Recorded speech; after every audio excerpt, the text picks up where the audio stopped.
beautiful people. This is your girl Lovo at Afro Girl Speaks. I want to thank you once more for joining me for another video. Please like, subscribe, and be a part of my tribe in a sense of me going forward with my YouTube journey. But with that being said, today's topic is part of my series, I Fought for Her. And it's about me fighting for myself in the context of the romantic matters of the heart. I fought for myself in marriage. Let's get started. So fighting for myself in marriage was an interesting process. It was 6 years of my life in totality of me being connected to this person, my ex-husband, and I thought we had all the ingredients for a successful marriage. Not only were we both from West Africa, him being Nigerian, I being from Liberia, we also were the firstborns of our parents. I was the first child of my parents, and vice versa. We both came from big African families, and we both were Christians and very driven individuals, and enjoyed communicating with each other in a variation of in-depth conversation. Besides being physically attracted to one another, I thought those were truly the true ingredients for us to be able to build and mold and move forward together. Now, the reality of that fell apart in the context of our marriage. And what started to happen is I found myself pouring more and more into the marriage and not getting back anything. When I say pouring, energy, time, efforts, helping him accelerate and identify a career that he felt he could thrive in. Also being supportive and celebrating him when he did accomplish something. And learning to cook some of his traditional meals because we are from different African countries. So there's cuisine that was true to his culture that wasn't true to mine. So I took my time using YouTube to learn how to cook such dishes as egusi and just a myriad of things that he enjoyed. So as I went through this process of striving to be the best wife I can be and blend our backgrounds together, I wasn't getting anything in return. I wasn't getting anything in return, and in which a marriage should bring you closer, and at least that's what I thought. It should afford you the opportunity to grow and become your best self. I found myself deteriorating within the marriage. And one of the hardest lessons within that is that never enter a relationship or be too far gone in a relationship to where you lose yourself. And reciprocity is a big thing. Essentially what reciprocity is, give what you are receiving. It's an even flow of give and take. And if you're the only one giving, then it's time for you to walk away from that situation. Because as I told him, and I had to tell myself, that any relationship that you enter into that doesn't pour back into you will ultimately die. It could die in terms of communication. It can die in terms of you losing yourself. It can die in terms of the relationship as its own coming to an end. Because you have to continue to nurture a relationship like you nurture anything else. Especially one of marriage. Marriage is very interwoven because it's not just coming together when they say two become one. It's the intertwine of your finances, your quality of life, decisions you have to make.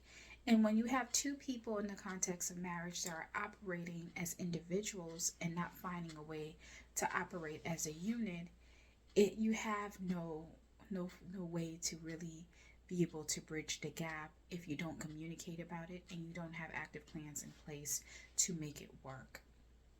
So it really saddened me, but I learned so much in this process. The jewelry you see on my neck is actually from my traditional wedding, and it was a celebratory time. I enjoyed it, We had a traditional wedding that was in Nigeria, traditional African wedding, and this was my traditional African wedding jewelry. And then in turn, I had a regular wedding here in the United States in Florida. So it's very true when people say it's not about the wedding, it's about the life you do together. And it truly is. And if you can't find yourself on the same page, ultimately, either one of you will suffer, both of you will suffer, or the relationship as a whole will just deteriorate over time. So, almost 3 years into my marriage, back in 2019, I started this journey to go back and refocus on myself. I had come to the realization that I had poured too much into this relationship. We had gone through a series of things, from health elements to family to differences in how we perceived our marriage to flow, and I just came to a point where I realized I was doing too much and I need to pour the energy that was pouring into this marriage back into myself. So I chose me in 2019, January of 2019 to be exact. I decided, because he was more of a homebody, not as sociable as I am. I'm an extrovert. Actually, I'm an ambivert. So a part of me likes to be very sociable and be out and about like an extrovert. And then there's an element of me that's kind of like an introvert, and that I like my me time and my alone time. So considering I was an ambivert, I was able to really be able to resonate with him, as well as still be my sociable self. But I found my sociable self dying in this marriage because of his negativity, his vision about how he viewed things, his lack of being appreciative, especially when you're able to accomplish something that was actually tedious and challenging for others, and not understanding that he had help in getting to where he wanted to be, and he just started to view himself as his only source of success. So when I saw he chose him, I said, there's no need for me to continue to pour into somebody who can't pour into me. So I chose me. And when I chose me, what did choosing me look like? I went back to being my exciting, fun-filled, fun-loving self, sociable with family and friends, and I started to enjoy my life once more. In the year of 2019, I traveled everywhere I wanted to be, like the MasterCard logo. And go wherever you want to go. So I was in the Northeast, I was in the Midwest, I was down south, I went out west. I celebrated my birthday in LA and in Vegas. I just decided that I was going to celebrate me in a very big way. I even went to the Kentucky Derby for the first time, and it was a historical one. I took a trip with my company for team building the company I used to work for team building for the first time, and went to upstate New York. Went into went into a deep cave down below to where I had that interesting experience to see the findings down there. I even did whitewater rafting for the first time.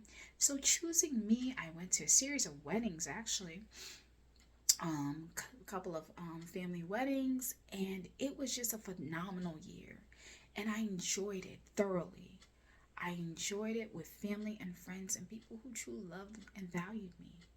So in January of 2020, a year later, I decided I no longer needed to be connected to him in marriage. And so in choosing me, I decided it was time to close this chapter on our marriage. And as of August 31st, 2020, I was officially divorced. And in this month is pretty celebratory for me because it's 2 years past my divorce, which will be on August 31st of 2022. So in that process of choosing me, I revamped my home, I revamped my life, I have joy, I have a new person in my life that loves, appreciates, and values my opinion and insight and makes room for me and quality time and all those things. So, all those things that I was lacking in the context of my marriage, I was able to recoup it over these past 2 years because I decided to let go of someone who desired not to pour into me, and I poured into myself. And in pouring into myself, my life started to come into alignment. I say this to you, it may not be fighting for yourself in marriage, it may be fighting for yourself in your relationship. It may not necessarily be a romantic relationship, but in this instance, it was romantic for me. Um, but fighting for yourself is essential. We hear the term self love. It was essentially me loving back on myself and rediscovering what made me uniquely me. And when I did that, it was the biggest and blessing that I could possibly give myself because now I have joy, now I have peace, now I can truly enjoy my relationship with the Lord through Christ Jesus, and also in friendships with my family and friends, and even in my new romantic relationship with someone who actually is vested and wants to be connected. So I say that to say that irrespective of me losing myself a little bit in the context of my marriage, I learned so much about me. I learned the importance of the word reciprocity and why I couldn't not have another relationship that afforded me that. The importance of loving myself because you can't give what you don't have. If you don't have love for yourself, then how can you give love? And also, lastly, being able to say, it may have not worked out, but I learned from it. And I wish him well in his future endeavors, but I realize I love me more than the situation. So, this concludes my story time in a human sense in terms of how I fought for me, particularly in the instance of marriage and aka matters of the heart. And I just speak life over you that you too, whatever the journey may be in you fighting for you, don't lose yourself, continue to move forward, and celebrate every moment and every instance of your life because you matter and you're valuable. Catch you in the next video. Like I said, like, subscribe, join my tribe, and I'll check you out in my next one. Bye.